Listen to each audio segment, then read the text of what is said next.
Health की सही परिभाषा क्या है? What are the true causes of diseases और कैसे हम डिजीज़ से एक हेल्दी स्टेटस की तरफ अग्रसर हो सकते हैं? नमस्कार, my name is doctor Jayant Sharma, father of a beautiful angel, homeopathic physician and psychotherapy consultant, a COVID warrior with an experience of treating more than 18,000 COVID patients exclusively with homeopathic medicines, an ultra marathoner and a lifestyle implementer, founder of the Protsahan program, which aims, जिसका main M है कि हम आपको एक ऐसी जीवन शैली सिखाएं जिसमें दवाइयों की और बीमारियों की कोई जगह ना हो। हम ज़्यादातर लोग ये समझते हैं कि एब्सेंस ऑफ डिजीज़, यानी हमें अगर कोई डायग्नोजेबल डिजीज़ नहीं है तो हम हेल्दी हैं, but this is very wrong. Even WHO defines health as a state of physical, mental and social wellbeing and not just merely an absence of disease और इन्फॉर्मिटी। बट ये परिभाषा मेरे अकॉर्डिंग कंप्लीट नहीं है, because health is not a state, it's a continuum. We have to continuously practice, हमें लगातार वो आदतें अपनानी पड़ेगी, लगातार अग्रसर रहना पड़ेगा कि हम अपनी हेल्थ में इजाफा कर सकें और डिजीज़ से दूर रह सकें। जिस तरह से ये स्पेक्ट्रम आप देख रहे हैं, इसमें ग्रीन जोन में ये वो जोन है जिनमें हम उस तरह के लोगों को रखते हैं जिनको हम आइडलाइज करते हैं हेल्थ के लिए, जो लगातार कार्यरत रहते हैं, एक अच्छी डाइट लेते हैं, रेगुलर एक्सरसाइज करते हैं, स्ट्रेस फ्री लाइफ जीते हैं। इस जोन में सिर्फ 5 से 10% लोग इस पॉपुलेशन के होते हैं नॉर्मली। और फिर एक तरफ ऑरेंज जोन है जिसमें हमारी पॉपुलेशन का 40% हिस्सा जीवित है, यानी कि जिनको ऑलरेडी डायग्नोजेबल डिजीज़ है, शुगर, बीपी, कोलेस्ट्रॉल, कैंसर इत्यादि, और जो लगातार दवाइयाँ ले रहे हैं, यूज़ कर रहे हैं। और major chunk of our population, यानी कि 60 से 70% पॉपुलेशन एक फंक्शनल इलनेस की स्टेज में है, यानी कि ये वो स्टेज है जब हमें कोई डिज़ीज़ डायग्नोज नहीं है अभी, लेकिन जिस तरह की आदतें और जीवन शैली हम जी रहे हैं, सूनर और later we will develop a diagnosable disease. और इस मेजर चंक ऑफ पॉपुलेशन पे ना हम पेशेंट्स का और ना डॉक्टर्स का कोई ध्यान रहता है। इसलिए मैं कहता हूँ we do not have a health care system, we have a sick care system. हम डॉक्टर के पास तब जाते हैं जब हमें बीमारियाँ हो चुकी होती हैं, और डॉक्टर्स का और पेशेंट्स का रवैया यूजुअली ये रहता है कि हमें कोई दवाई दे दी जाए और हम किसी तरह इस डिज़ीज़ को मैनेज कर लें, रिवर्स नहीं करें, मैनेज कर लें और जीवन शैली एक लिमिटेड सी ज़िंदगी जीते रहें। हेल्थ की असली परिभाषा ये है कि हमारा हेल्थ स्पैन कितना है, हम कितने समय तक बिना दवाइयों के, बिना बीमारियों के एक एफिशिएंसी के साथ अपने लाइफ गोल को या अपने हायर कॉलिंग को, अपने लाइफ पर्पस को फॉलो कर पाएँ। अब सवाल ये उठता है कि हम इस ग्रीन जोन से ऑरेंज जोन तक कैसे जाते हैं, बीमारियों का रियल कॉज क्या है, उसके पीछे के कारण क्या है। इस वीडियो को ज़रूर ध्यान से देखिएगा, बिकॉज इस वीडियो के एंड में हम ऐसे 3 लाइव एग्जाम्पल्स को शेयर करेंगे जिन्होंने बिना किसी दवाई को यूज़ किए अपनी टर्मिनल स्टेज या इरिवर्सिबल डिजीज़ को क्योर कर लिया है।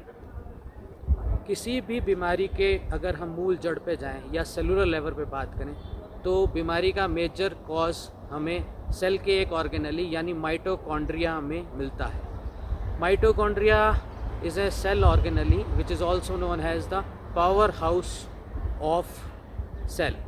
ये वो ऑर्गन है जो ग्लूकोज खाते हैं उसको ATP में कन्वर्ट करता है और सेल के सभी ऑर्गन्स को, ऑर्गेनेलिस को, उनकी नॉर्मल फंक्शनिंग के लिए एनर्जी प्रोवाइड करता है। बट ड्यूरिंग दिस प्रोसेस कुछ फ्री रेडिकल्स या रिएक्टिव ऑक्सीजन स्पीशीज़ प्रोड्यूस होती है। ऑल्सो हमारा टॉक्सिन को प्रोडक्शन, हमारी गलत डाइट, हाई शुगर डाइट खाना और स्ट्रेसफुल ज़िंदगी सेल्स के ऊपर काफ़ी स्ट्रेस डालती है, जिससे इस माइटोकॉन्ड्रिया और सेल के न्यूक्लियस में म्यूटेशंस और डैमेज होते हैं। बीमारी ओवरनाइट नहीं पैदा होती, कई महीनों, कई सालों तक ये गलतियां करके हम माइटोकॉन्ड्रिया में ये म्यूटेशन और डैमेजेस का एक्यूमुलेशन करते हैं, और इसी एक्यूमुलेशन की वजह से हमें डिजीज़ होती हैं।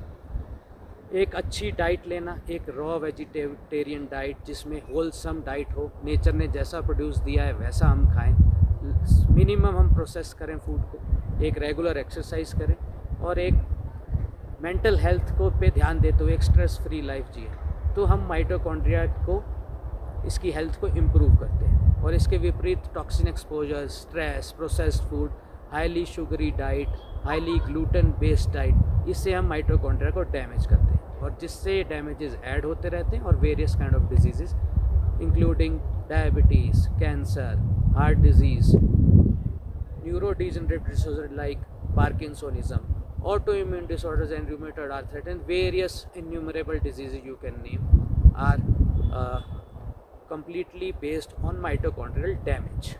अब इसको सिंप्लीफाई करें कि माइटोकॉन्ड्रियल डैमेज के क्या कारण हैं और इनको कैसे रिवर्स करते हैं। जिस तरह से एक पौधे को एक हेल्दी लाइफ और ग्रोथ के लिए सनलाइट चाहिए, एक अच्छी नरिशिंग सॉइल चाहिए और पानी चाहिए, इस तीनों के एक साथ मिलने पर ही एक पौधा जीवित रह सकता है या ग्रो कर सकता है। इसी तरह ह्यूमन हेल्थ के बेसिक 3 एस्पेक्ट्स हैं: structural aspect, chemical aspect and emotional aspect. ये एक बहुत सिंप्लीफाइड टर्म है। जिस तरह से इस स्लाइड में आप देख रहे हैं, जो ग्रीन कलर के आदतें हैं या ग्रीन जोन में लिखिए, ये माइटोकॉन्ड्रिया की हेल्थ को बढ़ाने वाली या एजिंग को कम करने वाली आदतें हैं। और दूसरी विपरीत जो लाल रंग की इसमें आदतें हैं, वो आप देखेंगे कि माइटोकॉन्ड्रियल डैमेज को और बीमारियों को बढ़ावा देने वाली। जैसे एग्जांपल बात करते हैं स्ट्रक्चरल एस्पेक्ट, या पहले बात करें केमिकल एस्पेक्ट की। केमिकल के हम खाना जो खाते हैं वो हमें फ्यूल की तरह काम करता है, हमारी बॉडी को एनर्जी देता है, essential amino acid, essential fatty acid देता है और विटामिन और मिनरल्स देता है। ये जब चीज़ें ज़्यादा मिलती है होल नरिशिंग डाइट में, जो नेचर से जिस तरह से आई है वैसे ही बिना प्रोसेस किए ली जाए। और दूसरी तरफ हम जब highly processed food, highly glucose containing food, highly starchy food या आर्टिफिशियल शुगर्स एंड स्वीटनर्स को यूज़ करते हैं, टॉक्सिन्स और एडल्टरेंट्स जैसे हैवी मेटल एडल्टरेंट्स हमारे खाने में आ जाते हैं वो, और various other kinds of drugs जो हमें बीमारियां ठीक करने के लिए हम यूज़ तो करते हैं, बट वो भी माइटोकॉन्ड्रिया को डैमेज करते हैं। स्ट्रक्चरल एस्पेक्ट की बात करें, movement is the basic of life, all life needs movement. तो अगर हम एक सेडेंटरी लाइफस्टाइल जीते रहते हैं, एक गलत पोस्चर में अपनी लाइफ को यूज़, तो हम माइटोकॉन्ड्रिया के डैमेज को और बीमारियों को बढ़ाते हैं। और उसी के विपरीत अगर हम regular high intensity interval training या एक्सरसाइज रेगुलर करें, एंटी ग्रेविटी एक्सरसाइजेस को अपनी पार्ट ज़िंदगी का हिस्सा बनाएं, तो हम हेल्थ को इजाफा करते हैं। सिमिलरली एक अच्छा पोस्चर और मेंटल हेल्थ, जिस पे किसी का कोई ध्यान नहीं होता,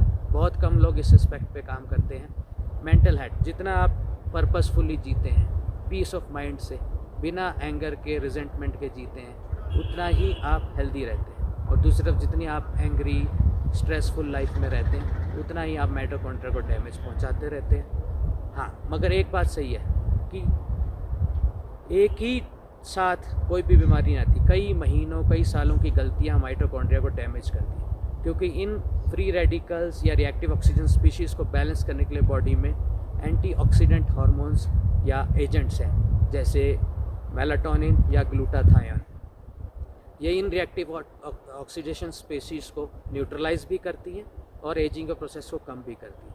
बट इन एंटीऑक्सीडेंट्स के लिए हमें एक अच्छी diet, sun exposure, regular exercise और मेंटल पीस और की आवश्यकता है। इन सब का एक होलसम, एक होलिस्टिक अप्रोच अपना के हम अपनी बीमारियों को कम कर सकते हैं। अब हम बात करते हैं 3 ऐसे लाइव एग्जांपल्स की, जिन्होंने बिना मेडिसिन यूज़ किए सिर्फ अपने डाइट चेंजेस, एक्सरसाइज और मेंटल पीस के बेसिस पे अपनी इरिवर्सिबल फाइनल स्टेज डिजीज़ को भी ठीक किया। Terry Wahls, she is a MD doctor, she is a professor of clinical medicine in university of Iowa, USA.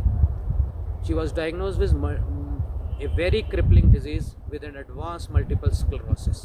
She tried various conventional approaches, but उनको कोई फ़ायदा नहीं हुआ। तो उसके बाद उन्होंने अपनी डाइट को ऊपर से नीचे तक चेंज कर दिया, अपने लाइफस्टाइल को और अपने मेंटल पीस के पे काम करते हुए अपने आप को इस बीमारी से उबार लिया और आज ये मल्टीपल स्क्लेरोसिस से फ्री हैं। इन्होंने बहुत सारे लोगों को और भी कोच किया कि वो किस तरह से इस बीमारी से जीत सकें। Similarly Jane McLelland, she is a certified nurse in United Kingdom. इन्होंने 1994 से 2004 तक 2 एग्रेसिव कैंसर से लड़ाई की, endometrial cancer and N aggressive leukaemia.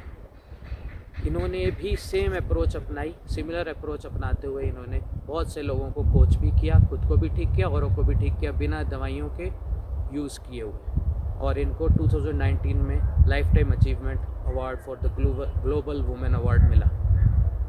Similarly जीता जागता एग्जाम्पल मेरे स्नो मैराथन पार्टनर मिस्टर जीवन बेस्ट, इन्होंने सिवियर ओबेसिटी और डायबिटीज़ को सिर्फ अपने जुनून, रनिंग के जुनून और एक हेल्दी डाइट और प्राणायाम के द्वारा रिवर्स भी कर लिया है, और आज ये जो मर्जी खुल के खाते हैं और ज़िंदगी को खुल के जीते हैं। तो अंत में मैं यही कहना चाहूँगा कि इन सब की अप्रोच अगर आप देखें तो इन्होंने क्या किया, इन्होंने regular exercise, HIIT, anti gravity exercise, pranayama को अपनी लाइफस्टाइल का हिस्सा बनाया।